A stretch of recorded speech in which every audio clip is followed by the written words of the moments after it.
Very good morning. Ram Ram, Sitaram, જય શ્રી કૃષ્ણ, જય માતાજી, જય ગોપાલજી ઠાકરજણી, જય જલારામજી, જિનેન્દ્ર, જય સ્વામિનારાયણ મહાદેવ. હર હર હર મહાદેવ. કેમ છો? મોજમાં?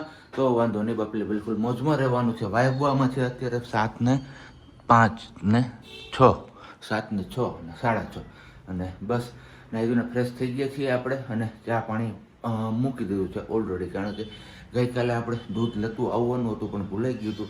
તો ગાયનું દૂધ છે અત્યારમાં, એટલે તો કીધું થોડીક વાર પહેલાં એમને એને ઉકાળી લેવું એટલે ઘાટું થઈ જાય ને એકદમ, એટલે વાંધો ન આવે. તો ક્યારનું અહીંયા મૂક્યું છે આપણે, પણ હજી કંઈ એમાં હલનચલન છે નહીં, એટલે પ્રોબ્લેમ નથી. તો કીધું ત્યાં સુધીમાં તમારા લોકો સાથે આપણે વાતોચીતો કરી લઈએ.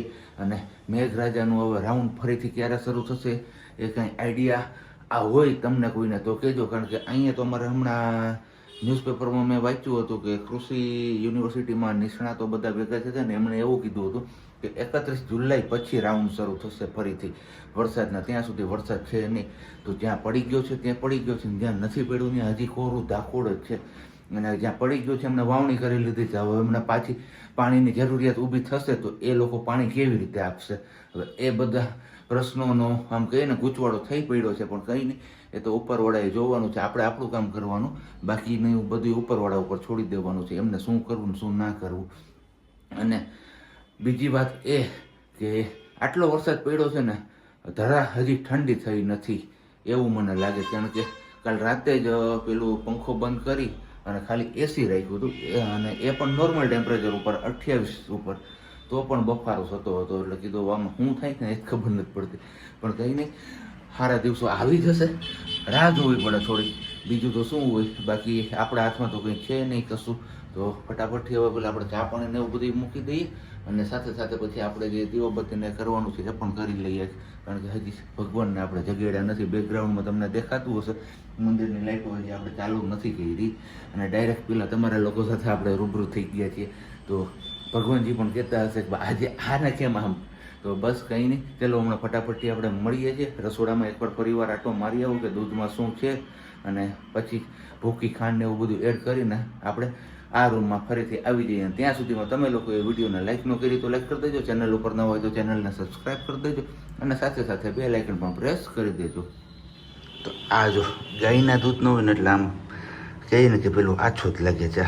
કેટલો ઉકાળ્યો તો પણ હજી ઘટ થવાનું નામ નથી. પણ હજી આપણે આને ખાટો કરીને જ જંપવું છે આજે, પછી જ આપણે પીવા માટે લેવો છે. અને બાકી ગઈકાલના એટલે કે 2 દિવસ પહેલાંના એક વિડીયોમાં કમેન્ટ્સ હતી કે મારા બેબીનો હાથ પણ બહુ ઉપડે છે એવો. કારણ કે આપણે કંઈક સીએબેનને લઈને શેર કર્યું હતું, યાદ નથી એક્ઝેક્ટલી શું હતું એ. તો સામે એ બેનનું નામ પણ મને અત્યારે યાદ નથી, અત્યારે જ હું હમણાં રીડ કરતો હતો. તો એમને પણ એવું કીધું કે મારા બેબીનો પણ હાથ બહુ ઉપડે છે. તેમાં ગભરાવા જેવું કશું નથી, કારણ કે નાના બાળકો છે અત્યારે, એને એવું થાય કે મારા તરફ કોઈ ધ્યાન નથી આપતું.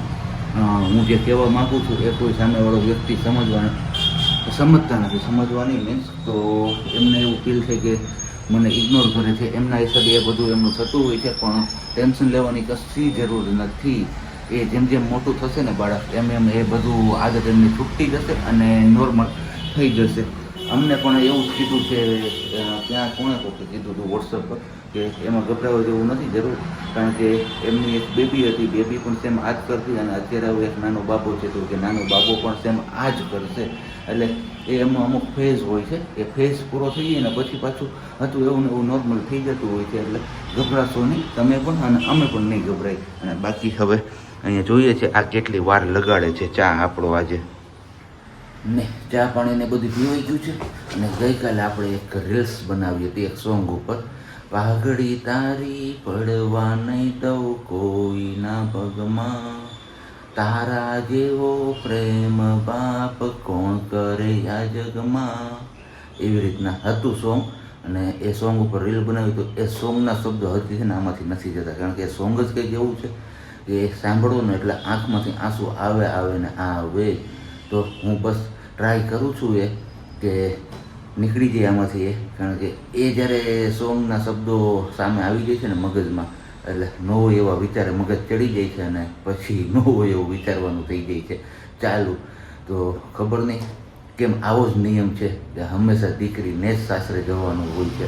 કારણ કે આ વાત ક્યારે સમજણી, જ્યારે હું બાપ બન્યો ને દીકરીનો ત્યારે. કારણ કે એની પહેલાં તો મને પણ એવું હતું કે કેમ આ બધે લગ્ન, આમ તો જો કે લગ્ન કરવામાં બધા ખુશ જ હોય, પણ જ્યારે વિદાયનો સમય આવે ત્યારે દીકરી રડવા લાગતી હોય છે. તો હું પણ એવો વિચારતો કે ભાઈ આવું કેમ, શું કામ રડતા હશે, મેરેજ તો કરવા જ છે તો પછી શું કામ આવું. પણ આ વાત હવે મને સમજાય છે જ્યારે હું એક દીકરીનો બાપ બન્યો ત્યારે, કારણ કે અત્યારથી કાળજું પેલું થવા લાગે છે કે આવો સમય આવશે ત્યારે શું થશે. અને બીજું તો કંઈ નહીં, હવે વધારે નથી બોલવું, નહીંતર પછી ચાલુ થઈ જશે આપણે મૂડ નથી બગાડવું તમારા લોકોનું કોઈનું, અને મારે પણ નથી પેલું કરવું. તો કંઈ નહીં, ચાલો હવે હમણાં મા દીકરી જાગી જશે અને આપણે ઓલરેડી ટાઈમ થવા એવો છે, 15 મિનિટ જેવું છે, જોઈએ છે 15 મિનિટમાં બેનબા જાગે છે કે નથી જાગતા. મોર્નિંગ, જય શ્રી કૃષ્ણ. આમાં સામે જોઈને કેમ બધા સીતારામ સીતારામ. કેમ છે બધાને? અત્યારમાં થોડા કલા ભાષામાં બોલાઈ ગયું, નાઈ ધોઈને ફ્રેશ થઈ ગયા. આપણે હેર કલર કર્યો હતો ને એટલે થોડું મોડું મુલાકાત થઈ આપણા બધાની. ધવલ હતા ત્યારે જાગી ગયા હતા, નાસ્તા પાણી થઈ ગયા. તો વેરી ગુડ મોર્નિંગ ને જય શ્રી કૃષ્ણ બધાને. કેમ છે? મજામાં ને? તબિયત પાણી શું કે બધાની? એકદમ સારી, મજે મોજ ને રોજે રોજ હા, મને દીકરાએ જવાબ આપી દીધો. તો બસ જો અત્યારમાં આપણે છે ને બેનપા માટે ખીર બનાવી લીધી છે બપોરની, મસ્ત મજાની. હા, થોડીક ઉપર બ્રાઉન દેખાય ને નીચે બેસી ગઈ, દૂધ પેલું કર્યું દૂધમાં ચૂડવીને એમાં. તો એટલું તો ચાલે. તો હવે ડબ્બામાં ભરી લઉં. અને બેકગ્રાઉન્ડમાં સિયા છે. સિયા, આપણે સીધ જવાનું છે ગોયાદ. તો બસ ત્યાંની તૈયારી થઈ છે, કેમ કે બધું એ લોકો હા અહીંયા આવવાના છે ને. તો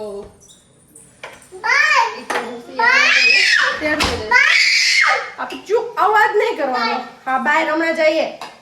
તો બસ એ અહીંયા આવવાના જ બતાવ્યા. પછી ત્યાં કંઈક સુંદર ગાનમાં એવા બધા પાઠનું ને એવું બધું આયોજન છે. તો એ બધામાં સિયાબેન જોઈએ. તો આપણે કંઈ ના કહેવાય નહીં કે નહીં અમે નહીં આવીએ કે નહીં લઈને આવું કે એવું કંઈ બી. તો બસ ફરજિયાત લઈને જવાની છે. તો બસ આવે એમની વેટ છે. હજી તો વાર લાગશે, મે બી નીકળાવી નહીં હોય, કેમ કે ત્યાંથી કંઈ કોલ કે કંઈ એવું નથી. નીકળી જાય પછી કોલ કરશે એટલે રેડી રહેવાનું છે. તો ચલો હવે ફટાફટ હું ખીર ને એ બધું ભર લો, પ્લેટફોર્મ ને બધું સાફ કરી નાખ. ચલો વાગી ગયા છે 3 જેવું. અને બેનબાને અહીંયા સુડાવ્યા હતા, આરામ કરાવતા હતા. આપણો જે જૂનો બેડ છે ને ત્યાં જ જો અહીંયા. તો બસ અત્યાર સુધી આરામ કર્યો. બેનભાઈ 1:15 જેવું સૂતું હતું, કલાક 1.25 કલાક જેવી સૂતી. 2:15 પછી શું આવી હતી અને 2:45 જાગી ગઈ. તો બસ એને રેડી કરી દીધા છે. અને સુંદરકાંડ અને હનુમાન ચાલીસાને આપણે સવારે જ કીધું તે પાઠ છે. તો બસ હમણાં એ લોકો આવી ગયા છે ને એમની તૈયારી કરે છે. મોન્ટુ અદાની છે, જે આપણે જુનાગઢવાળું ઘર લીધું ને ત્યારે વાસ્તુ પૂજન આપણે જેમની આગળ કરાવ્યું હતું ને એ જ પંડિત છે. તો બસ હમણાં ધવલ બી આવી જશે, કેમ કે આજે એમને જુનાગઢનું કામ છે એટલે મેં બી વહેલા નીકળી ગયા છે. પણ અહીંયા મારે એક જ પ્રોબ્લેમ થાય છે કે અહીંયા નેટવર્ક નથી આવતું આ વાળી રૂમમાં. એટલે અત્યારે ચોમાસામાં મને એમ છે ગોલાધર મને આ પ્રશ્ન થશે એરટેલનું જે સિમ કાર્ડ છે ને એમાં, કેમ કે નેટવર્કના નામે કંઈ જ નથી. જેમ સરકારિયા હોય ને એ વાળી સ્થિતિ મારી અત્યારે અહીંયા છે કે નેટવર્કના નામે કંઈ જ નથી. વોટ્સઅપ ચાલતું નથી, નેટય નથી આવતું, ટાવર બી નથી આવતું. એટલે કે સાદો કોલ પણ નથી લાગતો ને પેલો કોલ પણ નથી લાગતો. જે કંઈ વિધો વલારે વાત થાય ને સિયાબેનના માભુના ફોનમાંથી વાત કરવાની તો વાત થાય. બસ એવો પ્રશ્ન છે. અને બાકી બધું સાબજી આવે પછી જ આપણે આગળ મળીશું ને એ જ તમને બધું શેર કરશે આગળ. જોઈએ કોણ કોણ આવે છે અહીંયા ને શું છે એ બધી વસ્તુ. અહીંયા પણ તૈયારીઓ થઈ છે અને મારા દીકરાનું ઉતાવળ છે. સિયા શું બોલવાનું છે? હે શું બોલું? શ્રીરામ શ્રીરામ શ્રીરામ હમણાં બોલશે. કાનું હજી તૈયારી કરે ને બધું સાઉન્ડ ગોઠવે ને મારો દીકરો પછી હો ને. અને કેટલો શોખ છે ધૂન ને બધું ચાલુ થઈને એનો. અત્યારથી એ લાઈનમાંથી બેસી ગઈ છે. લોકો બધા એનું સેટિંગ કરે છે. પણ આ બેન જો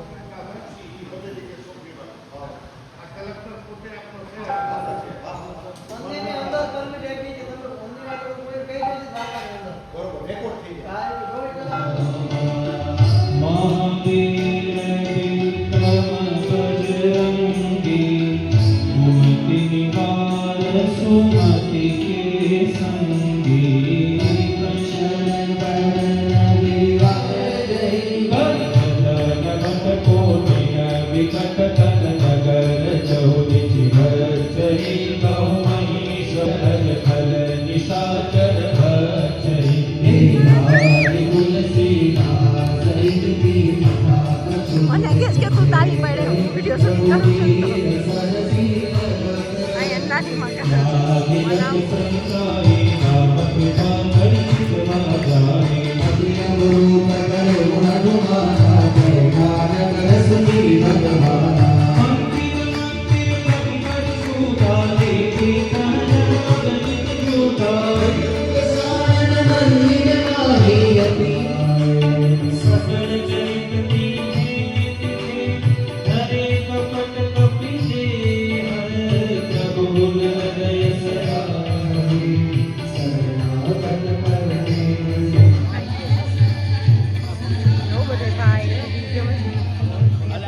ભેળ અમારે બેને ભેળ લીધી છે ખાવા શું ખાઈશું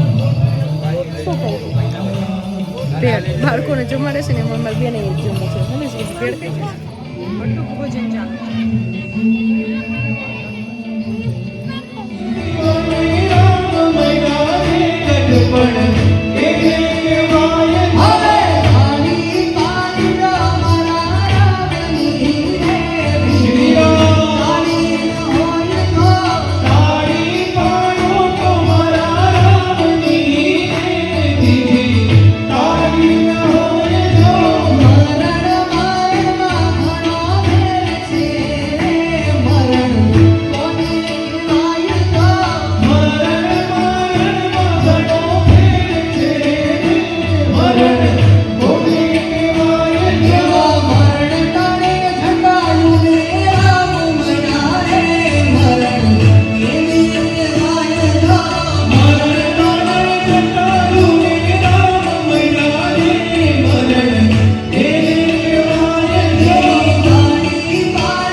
આવ્યા છે માતાજીના દર્શન કરવા માટે, તો દંડવત કરે છે અને સુંદરકાંડના પાઠ હતા એ પૂર્ણ થઈ ગયા છે ને હવે આપણે નીકળવાનું છે ઘર તરફ, અને ઘર તરફ નીકળીને પાછી ગાડી આપવાની છે સર્વિસમાં, કારણ કે સેકન્ડ સર્વિસનો ટાઈમ આવી ગયો છે નજીકમાં. તો ભાઈને સોંપવાની છે શોરૂમ વાળા ભાઈને, અમને કીધું તમે ઘરેથી લઈ જાજો ને પાછી ઘરે મૂકી જાજો, કારણ કે આપણે ત્યાં શોરૂમે આવવા જવાનો ટાઈમ નથી. શું આમાં ન્યા એમ તો પેલા તમે લોકો માતાજીના દર્શન કરી લો. જય માં નવદુર્ગા. ચલો પેલા સુંદરકાંડ, હનુમાન ચાલીસા બધું પૂરું થઈ ગયું. 2-4 ભજન હતા એ પૂરા થઈ ગયા. બધું પૂરું કરી અને આપણે નીકળી ગયા પાછા ઘરે જવા માટે. ધરતીનો છેડો ઘર. અને મને તો નેટવર્ક નહોતું ને બપોર વચારે કાંઈ નહીં, કઈ કામ થાય નહીં કે કાંઈ નહીં, તો શાંતિથી રહી ગઈ. થંબનેલ બધું કરવું હતું પણ કઈક હાલે તો કરું કે શું કરું. કીધું કાંઈ નહીં, આપણે આરામ કરી લઈએ. બીજું હું તો એક ઝબકી આવી તો સાબજીનો ફોન આવ્યો. પછી ફોનમાં વાત થાય નહીં, આમે મેસેજ કરું તો જાય નહીં, ફોન કરું તો લાગે નહીં, ને એમાં કઈ નીંદર થઈ નહીં. હોવા પછી બેનને હુડાવ્યા હતા ને તે પછી આપણે હું કહી હતી પણ કઈ ભેગું ન થયું આપણું. હવે જોઈએ ઘરે જઈએ, રસોઈનું કંઈક નક્કી કરીએ. કટક બટક જેવું કરવાનું છે બધાને. બેનભાઈએ થોડી ખીર ખાઈ લીધી છે, એકાદ બીજું ખાઈ લીધું છે. નામ ન લેવાય ને તરત ત્યારના પછી અમારે પેલો પ્રોબ્લેમ થઈ જાય ને. એને ઇંગ્લિશમાં ઈ જ કહેવાય ને ગુજરાતીમાં ઈ જ કહેવાય, એટલે એનું બધું નામ એક જ. એટલે કીધું કાંઈ વાંધો નહીં, હવે ઘરે જઈને ઈ રોટલી કે એવું કઈ ખાશે તો એમના પૂરતું એટલું બનાવી દેશું. બાકી ગાડી આખી ખાલી કરવાની છે, આજે આપવાની છે સર્વિસમાં. બધું મેં કીધું છે વાલી. Okay done. તો પછી મારે ક્યાં કઈ બોલવાનું, તો મને કીધું ક્લિપ કરી. તો હું ક્લિપ કરું તમારા લોકો જોડે.